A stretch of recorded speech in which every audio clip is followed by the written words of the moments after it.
Prynhawn da, good afternoon and welcome back everyone. I hope you've had a really enjoyable day so far. For our final session of the day, we're really delighted to focus on a really important part of Housing First for women. I'm really excited that we're hearing from two experts from this field. We've got Louisa Steele, who's be representing Standing Together from England. I'm really excited to have Linda Olsen, who's here representing Washington State's Coalition Against Domestic Abuse. Now, we know from our experience of working in the sector that women experience significant trauma, often ending up homeless. We know that often domestic abuse, other elements of trauma have come into their life and affected their interaction with services and have ended up in them becoming homeless. So it's really important to consider how we can become as trauma informed as possible in our responses, and that means across all types of homelessness services. Housing First, as we've heard today, can provide particular intensive support for people with co-occurring issues of mental health and substance misuse, and for people who've had experience of sustained trauma. So it's really important that we focus on this client group today, because the considerations will be different. The methods of reaching out to people and connecting people to the service will be different. And being trauma informed in relation to VALD RSV is also really, really important.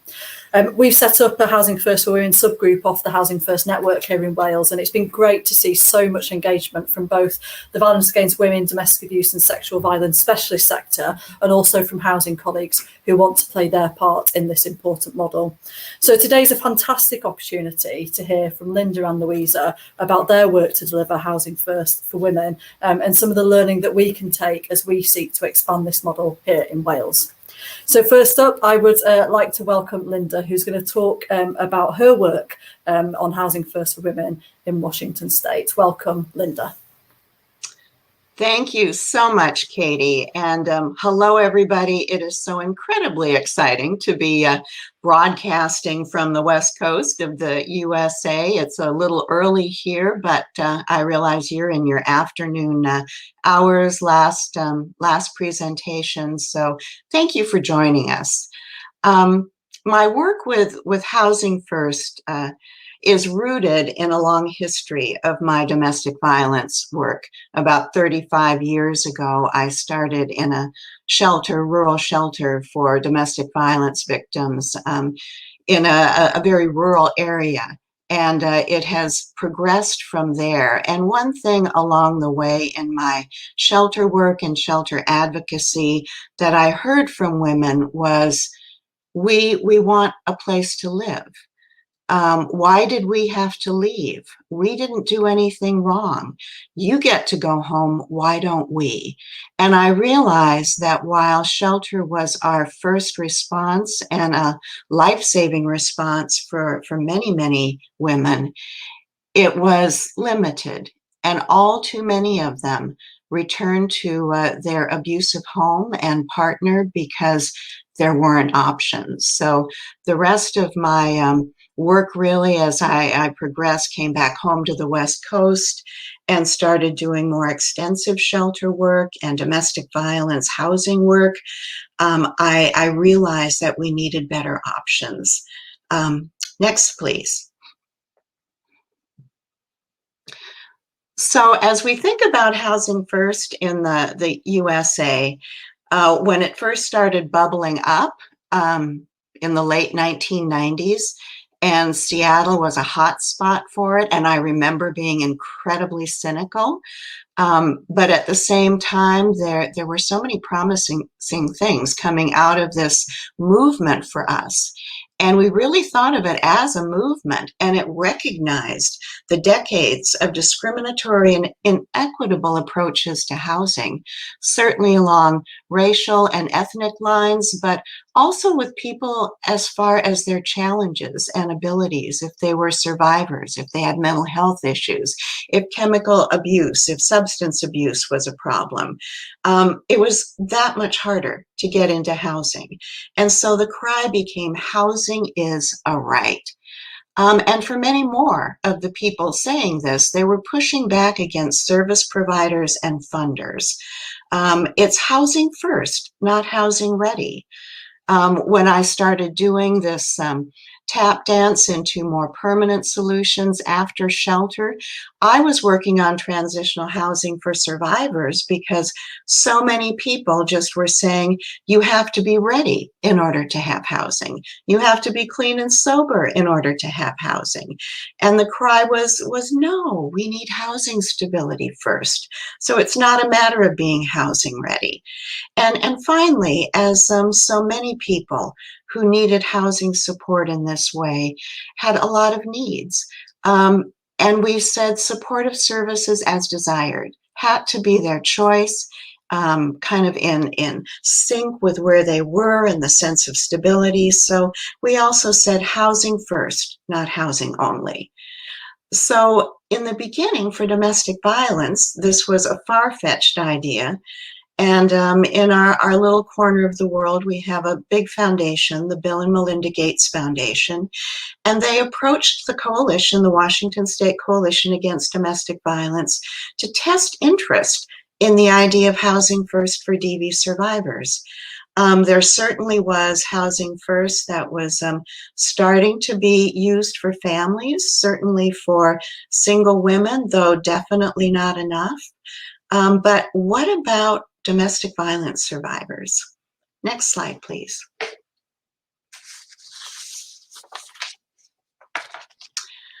The big question, of course, is could it work?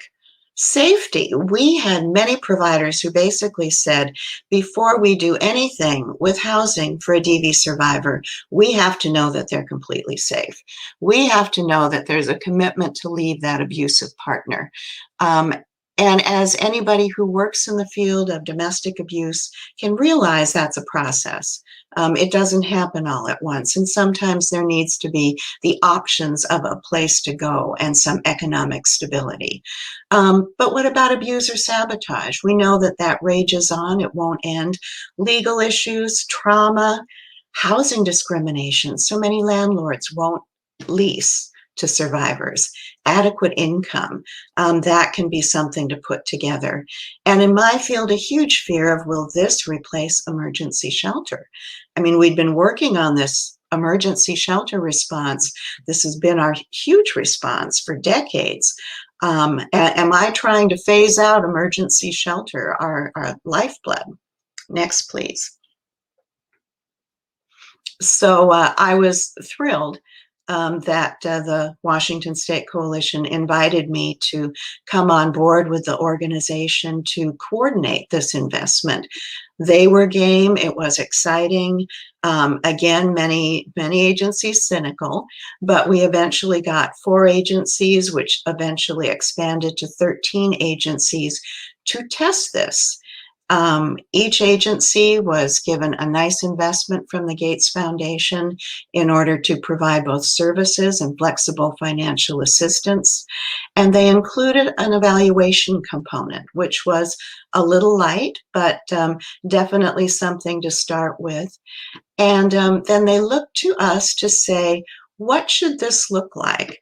As we talked about the ideas of housing first and looked at what it meant for those who were chronically homeless and struggling with substance abuse as well as mental health issues. What would the service package look like for DV survivors? Next, please. So this little evaluation that we put together was looking at those 13 agencies. They represented Washington State, both rural and urban. There were 3 tribal programs, 1 program that was dedicated to Latinx farm workers, another program dedicated to immigrant and refugees in an urban setting. And as we looked at the changes that might be coming about, for that teeny tiny program in Eastern Washington in the middle of a wheat field, all the way to one of our largest urban programs in the state. How could we evaluate this? So what we started with, of course, were advocate surveys. And that was the advocates who would just be checking in on a regular basis with survivors who were coming into their agencies looking for support with housing, looking for maybe emergency shelter, maybe not. So many survivors didn't necessarily want to go to shelter. So we had advocates calling folks over the 3 years, this particular part of the project, at every 6 months point to see where they were as they were enrolling, as they were entering into services.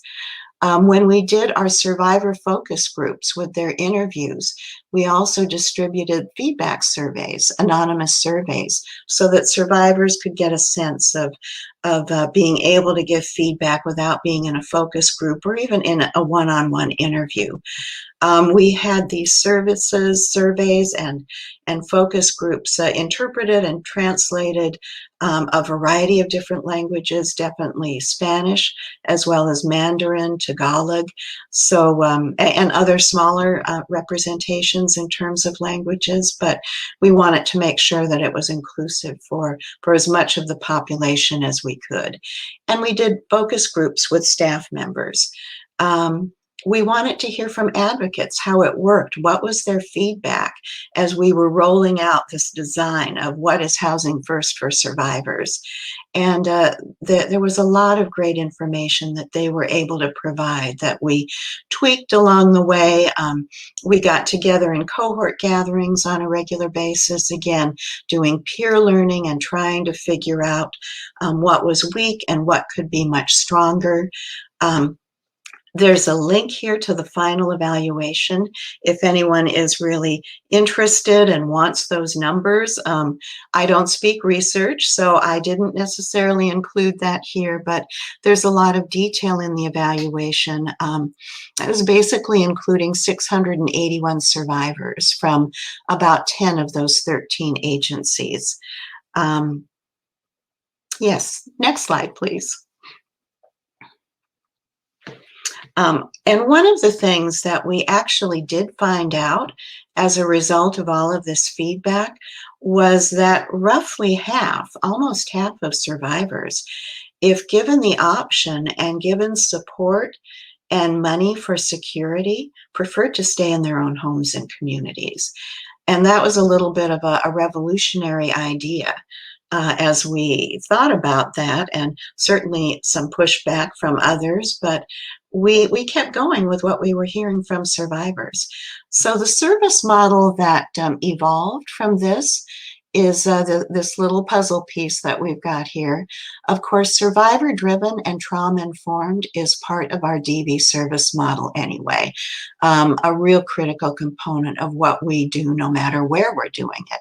And what we added here was mobile advocacy, the idea that we wouldn't be tied to our shelter shifts, to our desks, to our facilities. We wouldn't expect people to come to us either in our offices or at the courthouse, but that we would meet them where they were.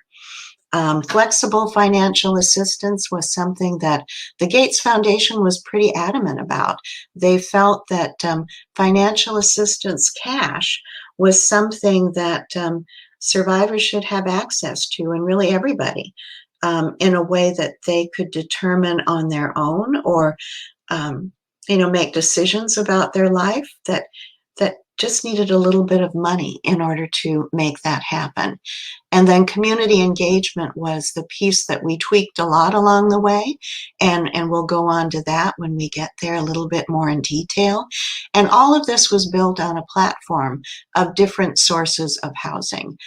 We didn't have the advantages as the chronic mentally ill, the chronic homelessness did, as far as subsidized housing that was available.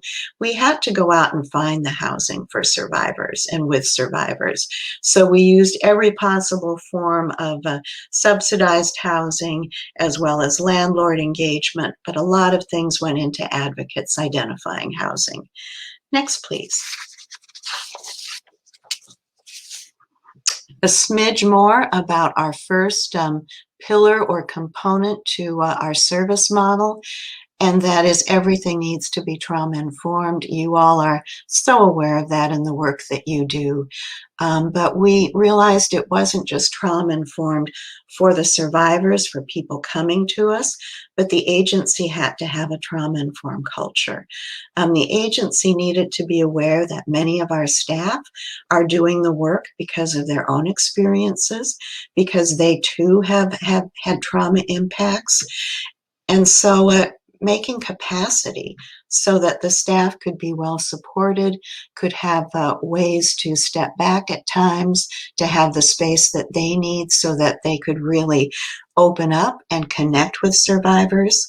The agency culture was often tailored to the community that they were in. And many of our communities had experienced historical trauma. It wasn't just the personalized trauma from abuse and the circumstances of homelessness, but we were looking at Native Americans. We were looking at African Americans. We were looking at Latinx experiences where the historical trauma was just deeply rooted, and needed to have that sensitivity for each advocate as we, again, looked at our own implicit bias as people walked in the door and were aware of the implicit biases that staff might be facing from those entering services. So, of course, we needed to establish safety, not just physical, but also that emotional safety. We needed to think about and maybe even discuss triggers. So there was that openness and transparency, authenticity in the work that we were doing, establishing connection, and ultimately rebuilding control for that survivor. As you all know, one of the things about trauma is that people lose control over their lives, over what their decision-making process is. And so working with an advocate to rebuild that control was really critical. Next, please. So survivor-driven and that building control, rebuilding control, where options, not opinions or mandates, were offered, definitely was highlighted, emerged, and validated as something that we needed to do, and consider the unique needs and strengths. No one size fits all. And we had to ask, what do you need, instead of the laundry list checkboxes of our services, and meeting folks literally where they were and helping them navigate other support services. And as I've already mentioned, considering culture and community, because that is so important to increasing safety in their own communities, for those especially who didn't want to leave those communities, even if it might not be the safest place to be, and also to rebuild connections or build connections in new communities. Next, please. So flexible financial assistance, and this was completely wide open. Again, another little revolutionary thing that we have all been learning about, and many, many organizations, domestic violence and housing homeless services, have been starting to implement this. Of course, if it's publicly funded, it doesn't have the same flexibility as a private foundation would have, but the funds were used to support, of course, a whole range of housing things, as well as employment preparation, safety, physical safety around a home that somebody was in. You wouldn't believe all of the things that survivors said were critical for them in order to achieve a certain amount of self-confidence and security. It ranged from everything to repairing a sewing machine, to tattoo removal, to transportation, and lots of things for kids. And the level of need and the amount of financial assistance was determined in full partnership with that survivor. It wasn't an advocate saying, this is what you should do or not do. Additional assistance from the original grants to survivors was based on the changing needs of a survivor. And all along the way, it was voluntary. No requirements to meet goals or participate in services. Going back again to choice, autonomy, rebuilding control. It was a matter of somebody getting what they needed right off the top and then circling back around and saying, all right, I have a stable place to be, at least for the time being. Now I really need some help to stay there. Next, please. The community engagement, this started out as landlord engagement because, of course, the landlord link is so incredibly important. But we found out it was so much more than that. It was community members in everyone's community that needed to be there to support survivor safety, independence, housing stability. It was a key part of survivors being settled back into their own community or finding out how to be stable, find neighbors, friends, support systems in a new community. So we worked with survivors to increase their support networks by that connecting or reconnecting them to a community. Next, please. You know, part of that community connection, so many of you know who have that training in domestic violence and the dynamics, is that an abusive partner can isolate and can really try to make sure that that survivor is dependent only on the partner.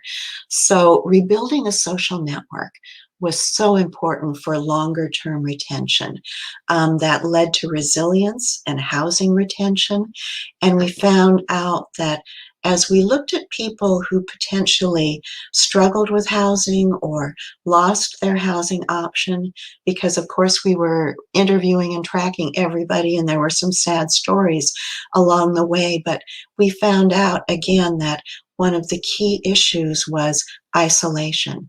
And in their new place or their new community, they didn't have the support within that community. They hadn't reached out. So a key thing for us to be aware of. Next, please. And so in terms of that first phase, the first cohort, the levels of service, we found out that in budgeting purposes, that some folks, a lot of folks only needed a very little bit of money.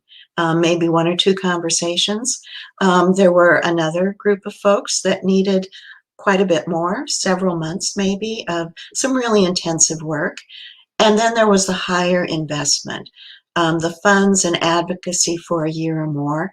And this would be more of the population that you would see in Housing First for the chronically homeless folks. So this was an area that we needed to think about for survivors who really fell firmly in that category and needed longer term, minimum 2 years, maybe up to 5 years, which was not only those in the chronically homeless definition, but also we found out many of our refugees and immigrants who were struggling with language, with culture, visa issues, trying to so many were undocumented. So that was also a longer term. Next, please. This went so well. The Bill and Melinda Gates Foundation was pretty excited about what was happening in that evaluation. So we were able to get another investment to do what they called the demonstration project.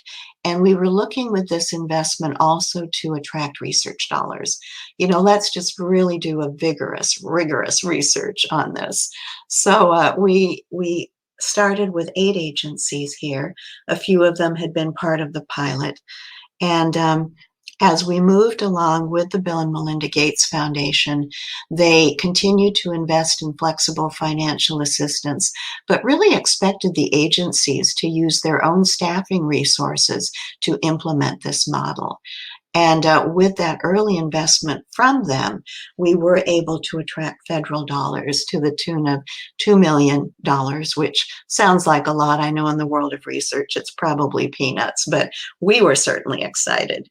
So this demonstration project, again, represented urban, rural, Latinx farm workers, programs that were for immigrants and refugees, as well as the LGBTQ community.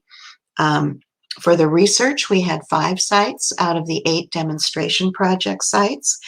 And as I've mentioned, I don't speak research, so I don't have slides for that. But when we look at the demonstration project and think about the great results there just from what we were able to do. We were able to support 1,452 survivors across those 8 agencies and the 2 regions they were in, with flexible financial assistance and advocacy. And the shorter term results that we are aware of was that we were able to help them with housing. A number of them, again, wanted to stay in their own homes, but were able to do a great bit for their housing stability. Next, please. So the evaluation, I was able to convince Dr. Chris Sullivan from Michigan State University, and she's one of our premier evaluators, researchers in the field of gender-based violence. And she came on board with her MSU team once the Gates Foundation money kicked in and we were able to attract federal dollars, with a design that was quasi-experimental, very much looking at not having something to do a comparison study, the whole traditional one group is getting this and one group isn't, and a random selection for that. What we did was we did that experimental, assuming that not every survivor who qualified for these particular services would be able to get them within the agency simply because of the agency's resources. So we ended up having a really natural breakdown and group of those who were getting the unique services of mobile advocacy, getting advocates out in the field with survivors, and the flexible financial assistance. So that's what Chris was really testing. It is a 24-month study. It has gone extremely well. We were able to recruit 406 survivors, invite them into the study among these agencies, 5 agencies. Our initial retention rate was 92%, which was astounding. And now we are winding down at the 24-month for everybody, and we're at 89.5% retention. And again, those of you who are great with the research would say, I think most of you would say, wow. One thing very unique in here is the fact that COVID hit. And we are looking at a point, COVID hit after a number of people had completed their 24 months. So we have a clean sample of folks getting these services without the COVID devastation to so many homes, families, and advocates, agencies. And then we've also got the comparison along the way.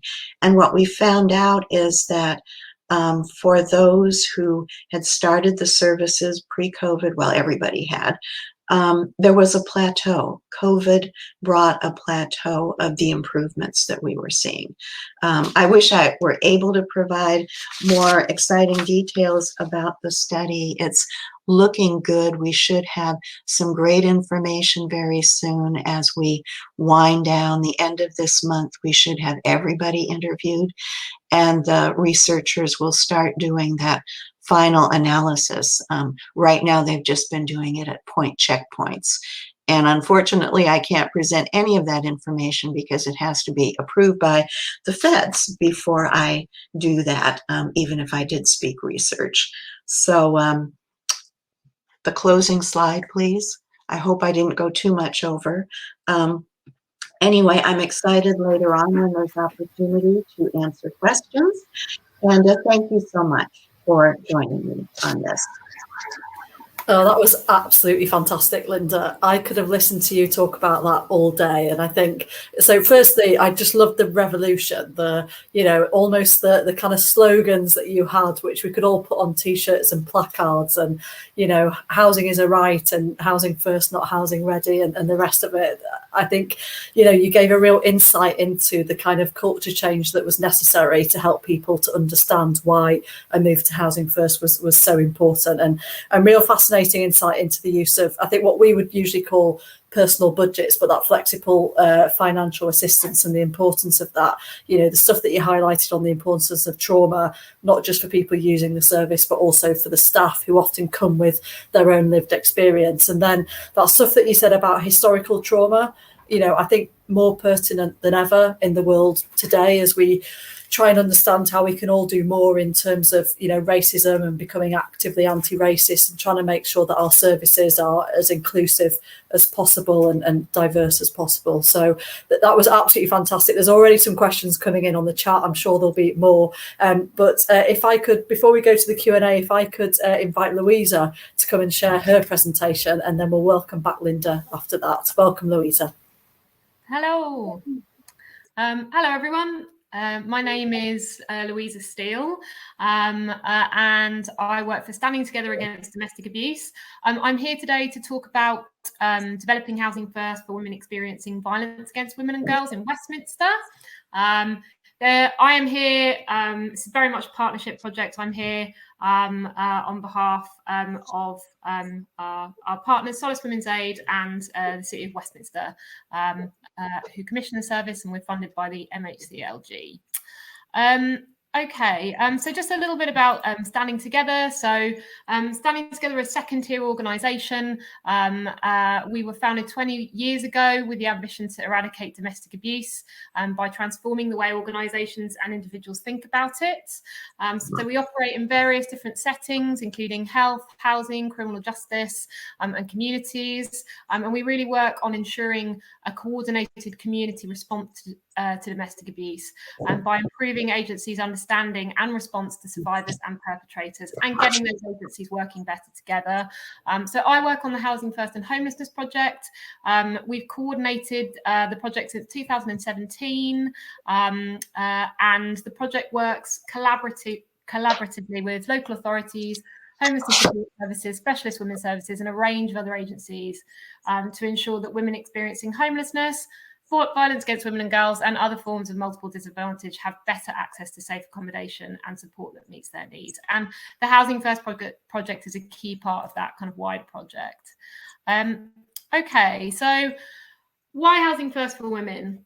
Just to start us off, obviously, we know that experience of domestic violence and abuse is incredibly common for women who become homeless. And I've got some statistics there, some research from the University of York there on women's experiences of rough sleeping. Now, obviously, potentially these survivors might still be in relationships with their perpetrators, and many are also mothers as well. So women with multiple disadvantage, and when I say multiple disadvantage here, I'm talking about how women experience domestic abuse, other forms of violence against women and girls alongside that, and concurrently with experiences of substance use, poor mental health, maybe having their children removed, maybe involvement with the criminal justice system. So how all of these experiences are linked for these women. So thinking about multiple disadvantage in that way. Now, in England, these women tend to fall down the cracks between specialist domestic abuse services and homelessness services. So specialist domestic abuse services often are not resourced to be able to support these women with this multiple disadvantage and often quite high and complex needs. They struggle to access refuge services.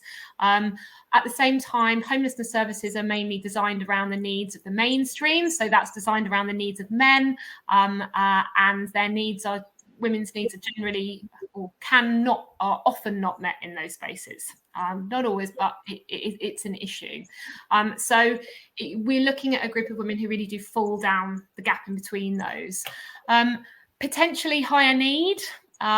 So we know that the greatest disadvantage is experienced by those who endure a range of abuse across their lifetime, and over 80% of this group are women.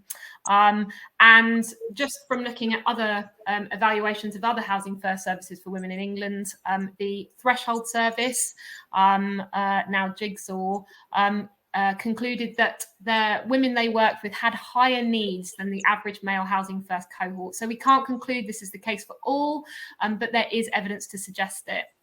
A robust Housing First response to women absolutely has to prioritise the management of domestic abuse and other forms of violence women and girls. So it really is about Housing First services recognising how women's experiences will be different to men's, and make those necessary operational adjustments around managing domestic abuse and VOG.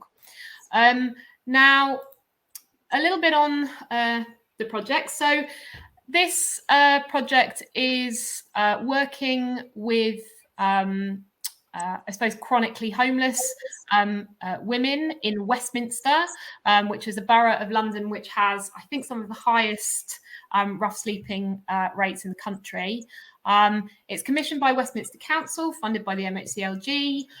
The initial development of the project and the partnership with housing providers and evaluation is coordinated by us at Standing Together. The housing is provided by Peabody, Southern L&Q, Women's Pioneer Housing and Octavia Housing, who are our wonderful housing partners who provide housing for the scheme. So those are registered social landlords.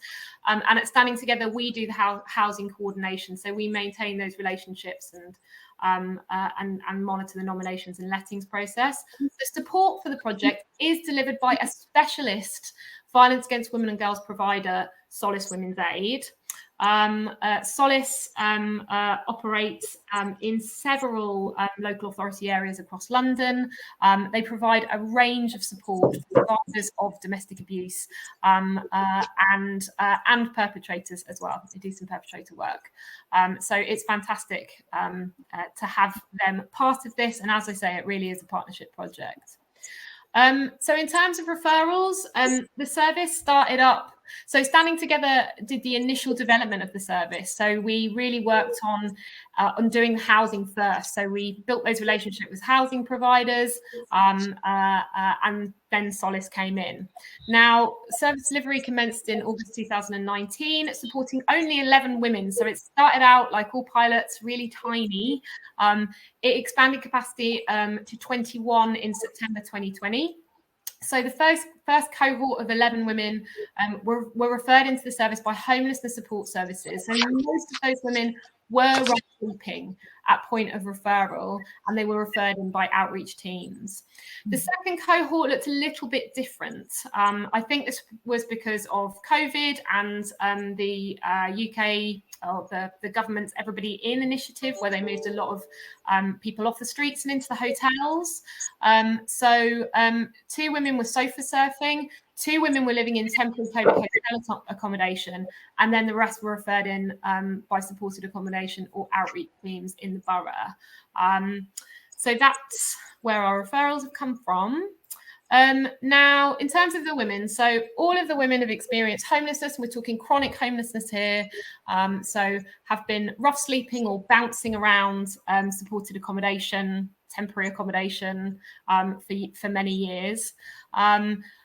So have one or multiple forms of violence against women and girls. So a lot of the women have experienced domestic abuse, but we know that women experience a continuum of violence. So women who've been chronically homeless may have experienced domestic abuse in the past, but they may also have experienced sexual violence, sexual exploitation, also substance misuse and poor mental health. So 14 of the women have had children removed from their care, and 10 women have offending history. So we really are looking at that kind of multiple disadvantage cohort of women who have these linked experiences of violence against women and girls and substance use, mental health, having their children removed, experiences of the criminal justice system. Now, support provisions. So Solace Women's Aid it's quite exciting, really, this project, because in England, housing first provision is mainly been nested in the homelessness sector. So it's supported housing or homelessness support organisations who deliver that support. Now, Solace Women's Aid, as far as I'm aware, are the first specialist women's provider to deliver housing first. And I think it's something that works really well because all of the support workers are women and they're all trained in domestic abuse and BORG. So as well as they work in a very naturally trauma-informed way. So it's that long-term, holistic one-to-one support with every aspect of a woman's life. And it's that specialist provision. So can provide IDVA. So that stands for Independent Domestic Violence Advisor. So that's a specialist advocate who can provide support around domestic abuse. So they can provide IDVA support and more, including adapted risk assessments and safety plans which better meet the needs of women with multiple disadvantage. So it's taking that kind of traditional domestic abuse support and moulding it for that multiple disadvantage client group. And I think that's something that Solace have done really successfully. I'll talk about that a bit more shortly.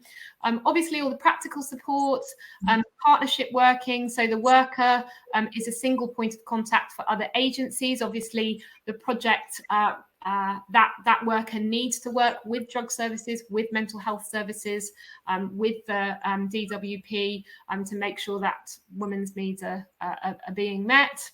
And obviously tailored to women experiencing multiple disadvantage. So a real reduction in paperwork, as I said, adapted safety planning and risk assessment processes that work better for women with multiple disadvantage. So we've only evaluated year one so far, and we have got a complete year one evaluation. So that's that first 11 women. So of the 9 women housed, so 8 out of 9 had maintained their tenancy. So we've got a good tenancy sustainment rate of 87.5%. So 9 women are consistently engaged with that support. 8 women were supported to access drug and alcohol services, 3 accessed psychological support, and all but 2 were registered with GPs and supported to attend health appointments. All of the women were supported around current or historical experiences of violence against women and girls, and that's domestic abuse and or other forms. And 7 were supported to make reports to the police. So when we look at outcomes around domestic abuse, that's really a fantastic thing. I think traditionally an idea of what good looks like for this group of women is that, you know, maybe in terms of domestic abuse, is that person would be separated from the perpetrator and they'd not be in their life anymore. But as Linda pointed out earlier on, we know that it is a very, very complex thing. It's not as easy as that. So the project really works with women to build trust. And we have had women open up, talk about their experiences of domestic abuse and other forms of violence when they haven't done that before. They're calling the police when they haven't done that, you know, for a long time. So there's some really great outcomes around that. 2 women had reconnected with family members, including children who were removed from their care, and 2 women have been accepted into college, and 7 women were supported to pursue their interests, so art, writing, knitting, etc. So a few little person-specific outcomes, because obviously outcomes in Housing First always look a little bit different, and it's important to think about, you know, progress against those key 4 in terms of physical health, tenancy sustainment, etc. But person-specific outcomes. So first client with a tenancy has reconnected with family, gone on holiday, and is now doing yoga. 1 woman is engaging with mental health support thanks to Housing First support worker. Activities and days out have been really essential in kind of building women's confidence, self-esteem, well-being, integrating into their communities. So going to Battersea Dogs and Cats Home, art galleries, shopping, gardening. 1 client started work. And I think what Solace have been able to do as they're a specialist provider is really improve awareness of domestic abuse and have those discussions around power and control dynamics in a really relaxed and informal way with women in their own time. And that's something that's worked really well. So just a quick case study of Katie. So Katie experienced physical and emotional abuse from family members from a young age. She was groomed by an extremely abusive older man as a younger teenager. A child resulting from this abuse was removed and placed in his custody. Traumatic experiences of abuse led to substance misuse, and she's had several abusive partners since then. At the time of referral, she was using crack and heroin heavily and rough sleeping with her dog in central London, as she'd been doing for at least the last 2 years. After meeting her Housing First worker, Katie was supported to access independent accommodation and then furnish it. A few months on, she's clean. She's facilitating recovery groups herself. She's accessing psychological support and has reunited with her cat, who you can see there. She has recently been accepted for college to study counselling skills and has really enjoyed the course. She still has visits from her Housing First worker, who's supporting her around domestic abuse from her current partner. So they're providing ongoing support to increase safety and minimise risk there. And Katie says, make sure that rough sleepers can access accommodation that allows dogs, as they're a great support. Now, in terms of housing, so that's our part of the project at Standing Together. So it's provided by a coalition of housing providers who offer properties outside of local authority allocations. Because it started as a small project with a cohort of 11, it was relatively it was easier to get the housing providers because it's only a few properties each. And we started off with 4 housing providers and now we've got 5 signed up, which is wonderful. So we have a coordinator at Standing Together who developed and maintains these partnerships. So they're responsible for overseeing the nominations process, liaising between the housing provider and the support providers, that's Solace. When issues arise, this includes both in the lettings process and tenancy issues, and arranging partnership meetings between all registered providers, Solace and Standing Together every 4 months. So that's really, really key, I think, in having that aspect of the project, and that coordination has really, really been important. Now, in terms of key considerations, I've got 4 here. Now, there are definitely more than that, but these are the key ones that we've kind of come out of the 1-year evaluation. So what we found with these first 11 women, that engaging women may take longer and be more difficult. And that's really when that Housing First principle of an active engagement approach is used and flexible support is provided for as long as needed. That principle really comes into its own here. So all of the women in the project have experienced complex trauma. They take a long time to trust. They have been let down by a lot of services and people in the past. So the Housing First model gives these women that time and a worker that won't lead them and tell them what to do, but will stand by their side. So Housing First services that work with women have found that relationships are key, and allowing time for trust to build, letting women disclose abuse at their own pace, and they aren't rushed into housing. So Solace support 5 women at any one time, maximum caseload. And I think the guidance in England is 5 to 7, but we think for women 5 should be capped at 5, that caseload. And obviously as well, really good relationships with the referring agency. So Solace built fantastic relationships with a lot of the services in Westminster who referred in, and that worker who referred in wouldn't just drop the case to Solace and go.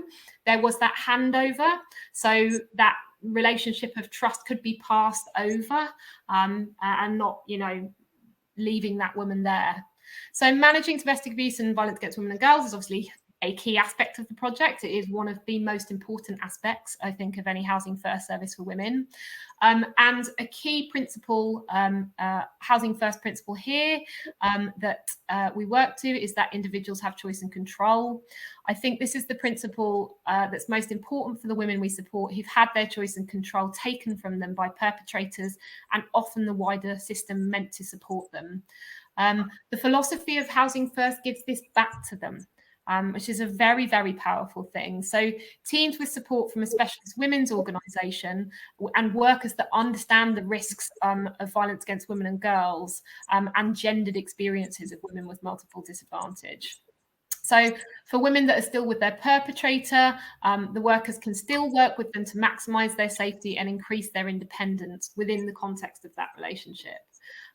Also, what we found is really helpful as well is working from both sides. So if that woman has a perpetrator, linking that perpetrator in with support. Do they have housing? Are they accessing benefits? Making sure that perpetrator gets support as well. And then you can do some really good work with that perpetrator support service as well. And we've found that really helps to kind of mitigate risk in those situations where they are remaining, the survivors remaining in that relationship. And obviously adapted risk assessment and safety planning, which understands that women with multiple disadvantage who are chronically homeless may find it really hard to sit down and do a 24-question risk assessment around domestic abuse. So really thinking about doing that differently. Also, supporting women as mothers is really important. The team have done some incredible work supporting women to have letterbox contact with children in care. And obviously our partnerships with housing providers, I think, works so well. The housing providers understand the need for a flexible approach. They understand how it needs to be different. There's a real consideration of the safety of that property for that woman. So it's matching that property to women's needs. So in a block of flats, is it an on-street property? What is going to be safer for her? And the way that we work with our housing providers and our wonderful coalition of housing providers enables us to do that, which is fantastic. I'm nearly finished, I promise. Final slide. In terms of barriers to scaling up Housing First for women in England, there's obviously a need for longer term funding. Engaging women with complex trauma and addressing domestic abuse, violence against women and girls takes time. It takes time. It takes time for women to identify their experience as domestic abuse, to think about what they want to do about it. It's something that really needs, that all Housing First services need time. But I think there's something particular about domestic abuse where that longer term funding really, really is important for workers to be able to stick with that woman through that process.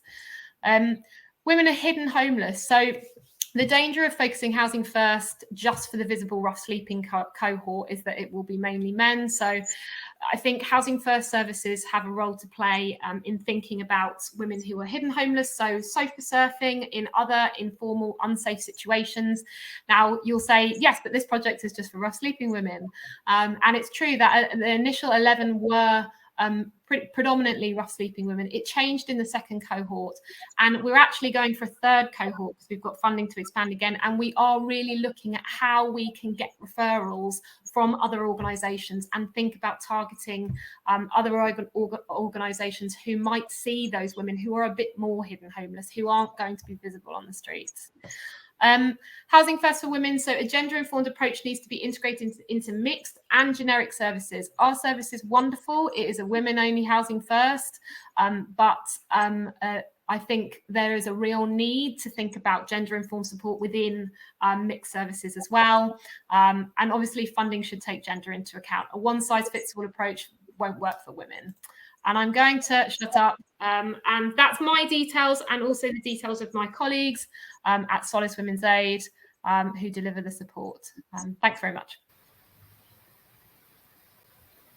Thanks very much, Louisa. That was another fantastic insight into how the project has been established and working in London, and I get a real sense of the kind of true partnership approach within that project. And I think, you know, utilising the specialism of the specialist VALD-RSV service alongside, you know, really good partnerships with the housing providers seems to be really, really positive. And yeah, so fantastic to hear all of that. Welcome back, Linda. So we did start a few minutes late, so there's lots of mutual appreciation going on here, which is what we like to see. So if it's okay with Linda and Louisa, we'll go on for a few more minutes just to get a few questions in. So we've had a couple of questions in on the chat. Linda, you mentioned that in your early career was kind of dealing with rural VALD-RSV services as well. And in terms of the Housing First work, has that happened both in urban and rural areas? And what are the, if so, what are the different considerations of delivering it in those different settings? So would you repeat the first part of that? I was too busy fussing with my microphone. No problem at all. You mentioned in your talk, in your presentation, that you'd done work in rural areas specifically within your VALD-RSV career. And we were just wondering if you had any reflections on the delivery of Housing First in urban versus rural settings and what the differences might be there. Because here in Wales, we again have kind of urban busy centres, but we also have quite a lot of rurality in Wales as well. Absolutely. So rural, of course, for us is a challenge because of the areas and getting to them. If you're talking about meeting people where they are and the mobility of the advocacy, it's thinking, where are all those nooks and crannies? How far is it? How can you really support in a real way the folks who are, I mean, I'm anything from wheat fields to a remote Indian reservation to, you know, over on the coast. And so it's challenging in that way. Of course, urban, I can say you've got traffic to deal with to get from one part of the city to another, but that's hard. And then in a rural community, everybody knows everybody. You know, if you're looking at the aspects of safety and resilience and support, you really need to be aware of part of the community so that that can be gathered around a survivor in a way that can heal them. You know, we've heard so much about dismissing survivors because they come from that family and you know how they are and that history. So trying to just correct that with the advocate, just investing time. And we've heard that community members, when they see an advocate with a survivor in a rural community, there's that sense of they're okay. They're doing better. We can support this. Yeah, that's such a good point, you know, and I think there's that, you know, these perceptions that people have, these, you know, this bias, this prejudice that people carry. And, you know, of course, members of the community are also members of our public services who are involved in making decisions about access to services. And so it's absolutely critical that we work hard to change those views. Thank you so much for that insight. We've got another question from Alex. So, I think, Linda, it was you who mentioned this, but it's probably a question that both of you can answer. So how easy is it to ensure that advocates or support workers are helping to present options to people, not opinions? Because I guess often advocates feel and support workers feel well informed. They feel that they know what maybe the right option might be. So, you know, how do you try and support advocates and support workers to kind of do that and offer the options without putting too much of their opinion or bias on that? Who wants to go first? Go ahead, Louisa. So I suppose, yeah, offering options instead of opinions. It's always, I think, because I've done frontline housing first work myself in a mixed setting, and I think it's always difficult when you know, you can see somebody's really struggling and you want so much for somebody. I think my colleague Rhiannon from Solace has said sometimes we just want to like drag them out of that relationship and tell them this and tell them that this isn't good for them and that they shouldn't be doing this, and it's difficult. But I think working in a trauma-informed way and making sure that you have the relevant support structures within your team. So the team I work for, I mean, we had reflective practice quite frequently, actually. I think we managed to get a grant to fund it. And we had really good reflective practice with a clinical psychologist where we could discuss these cases and talk about that. You know, I want that, you know, this person's really struggling and there's so much I want for them, and like, so making sure you're not being too directive. And you are just, you know, offering them their options every now and again, and not, it doesn't mean you have to absolutely leave it. Assertive advocacy means you come back to it, I think, but yeah, definitely reflective practice and like having that space to discuss that within your team is really, really important. And make sure everybody was kind of doing that in the same way. I don't know what you think, Linda. I think everything you said was brilliant, and I agree. I would just add again the being careful of judgment, because whether it is something we say or maybe even an expression on your face, it's keeping that trust, because the more the trust is there, the more you hear, the more you learn about it, and the important thing is not to react in a negative way, but really let the person know that you believe in them. And you need staff support, you need your cohort, you need other folks to do that reminder, and a great supervisor who can just, you know, I know we all want the best for this person, and they have to identify for themselves what that best is. And it might not be your best. Absolutely. And you know, something that's come out throughout the day, but particularly in this session, is that importance of support for staff, whether that's about their own trauma that they carry with them, or the kind of secondary trauma that they experience, all this stuff around decision making as part of that process when you've got quite a big emotional connection with wanting the best for someone. And you know, I heard for the both of you, Louisa, you just said you managed to get some funding. Linda, you've talked about the Bill and Melinda Gates Foundation, which has enabled you to kind of fund this project. And I guess, you know, something that we've been considering is how kind of statutory commissioners, the local authorities, the local councils, can make sure that that's truly embedded into the kind of the status quo of commissioning services, that it isn't seen as this add-on that we have to try and find pots of funding to fund, that it's absolutely core and central, and that's about running an effective service. May I just add, it's so important having the evidence, which Louisa, your project, having that evidence and the research, because funders want to see that. They want to see proof that this is effective. Yeah, really, really good point. And, you know, we know there's lots of frustration sometimes with the bureaucracy of collecting data, but it's absolutely critical to make those arguments. One thing that's come up is that need to kind of go beyond just looking you know, at the streets, people who are rough sleeping, and to find those other avenues to connect with women who might be more hidden from the kind of visible homelessness. What reflections do you both have in terms of how your projects have tried to, you know, look at other avenues or to utilise other services to try and encourage engagement with women who may not be as visible as some of the male people sleeping rough who are very visible to lots of us? Louisa, do you want to kick off on that? Yeah, go on, because we're still on that journey, to be honest. I think so. Yeah, as I said, we started out with pretty much all female rough sleepers, and then, as I said, that did change. Everyone changed that. So we housed a lot of women from the COVID hotels, and started to house more who were in supported accommodation, and just pinging around all of the supported accommodation projects. And if you look at their homelessness history, they're clearly not doing well in supported accommodation. It's not working for them. So in this third cohort, we've really maximised it out. So we've got referrals from specialist women's domestic abuse services have referred in a couple of women. Now, you're less likely to see the chronically homeless cohort in those spaces, but they still do turn up. So we've got some referrals from them, and these are women who aren't,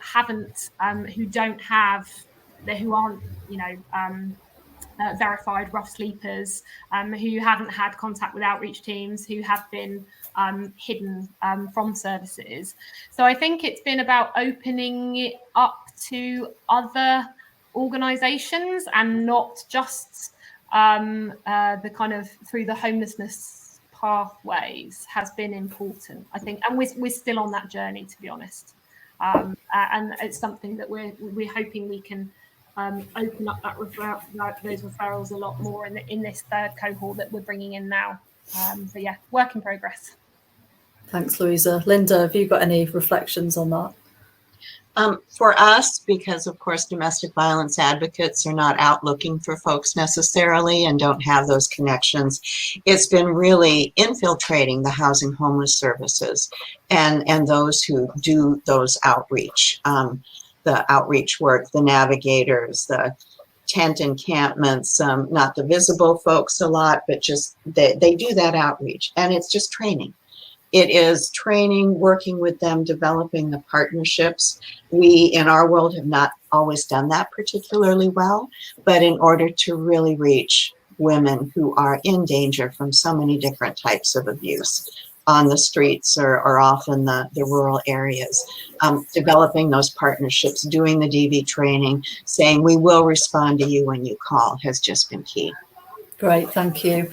Final question before we head off. It's kind of got two parts to it. So, and Louisa, you touched on this briefly in your presentation, but what would your advice be to generic Housing First projects? So not Housing First run specifically for women, but who do want to become more inclusive of women and the specific traumas that they often face. And secondly, we don't have any Housing First for Women specific projects in Wales yet, but I know that there are a few organisations who are very interested. What would be your advice to those specialist women's DV organisations who are kind of thinking about maybe taking this step?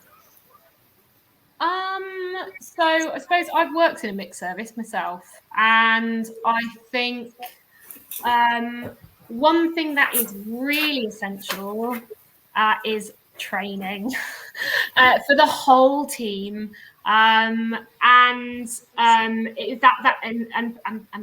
including male members of the team as well, to think about how domestic abuse is gendered. It is a gendered issue, and making sure it's seen like that by all of the stuff. So everybody's singing off the same hymn sheet when it comes to that, I think is really, really key. And I think training around domestic abuse, but also other forms of violence against women and girls. You're going to be working with women who might be selling sex, involved in survival sex, and all sorts of different things. So I think linking up with specialist organisations and making sure that staff have some awareness around these issues and how to work with them is really key. I think as well, like making space to, I don't think it's about one worker working with all of the women necessarily, because that's quite hard work.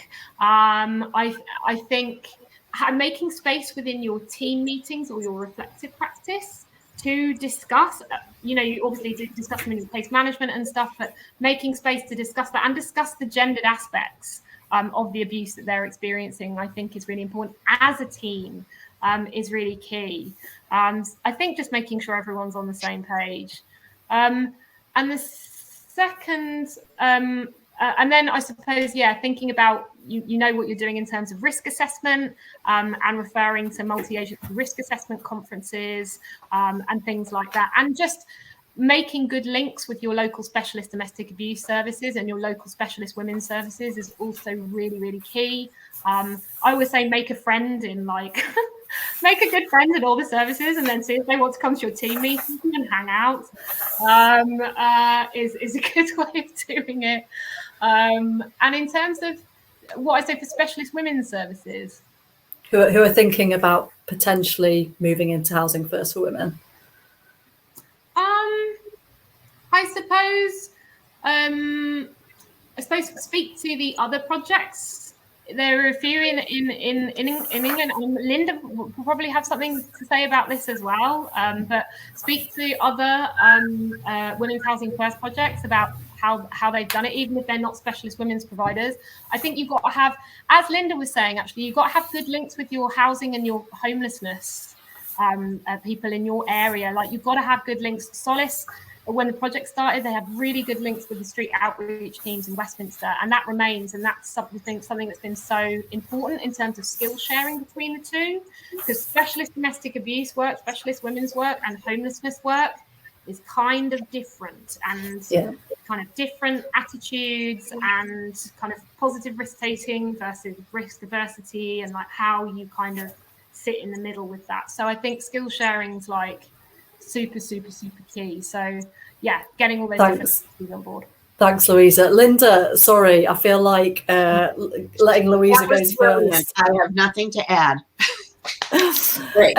Well, Linda, you talked about doing the more kind of emergency shelter type refuge stuff for Val-Rest-Fee earlier in your career, and then I guess there was a point that you thought, okay, Housing First was there a point where you were like, oh, is this the right thing to do? Is this a bit kind of brave and bold? And and I wonder whether some of the specialist providers in Wales might be thinking, oh, we know what we're doing with refuge, we know what this is a bit of the unknown. So have you got any advice about them taking that step and thinking about doing Housing First?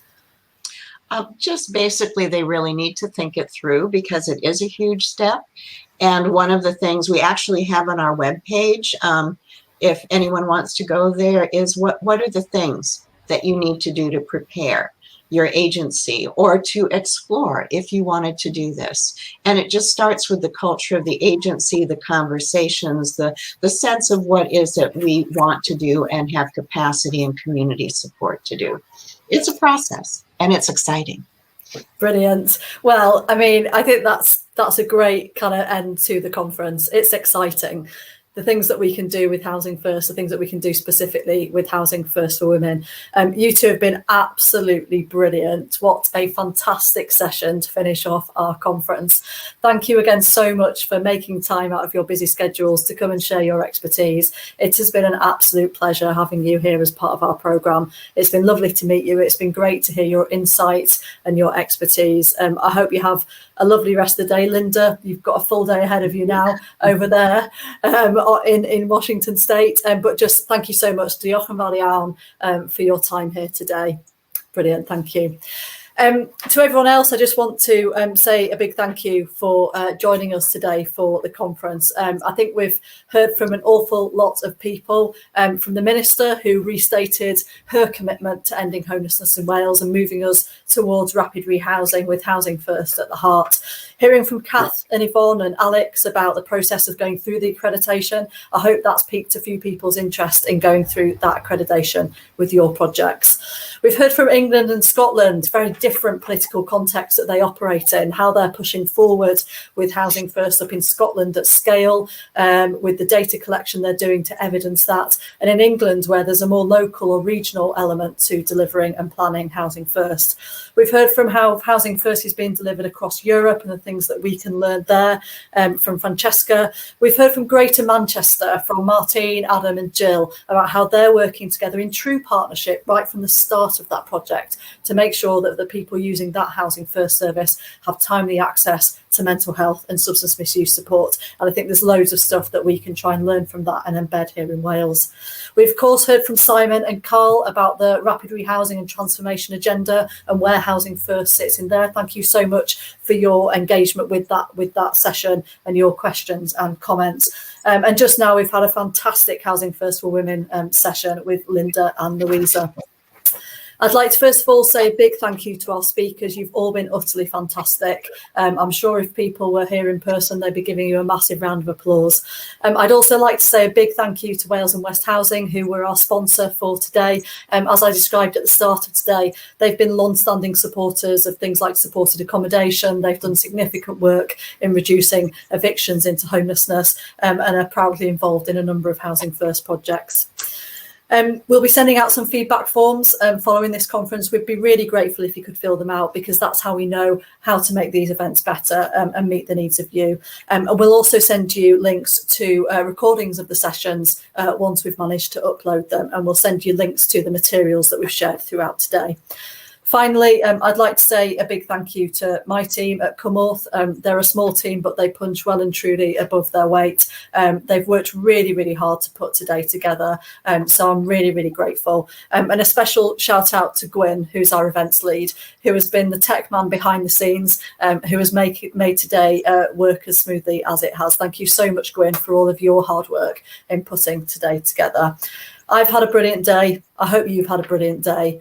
Enjoy the rest of your week, and I hope to see many of you very, very soon. Diolch yn fawr iawn. Thank you very much, and goodbye.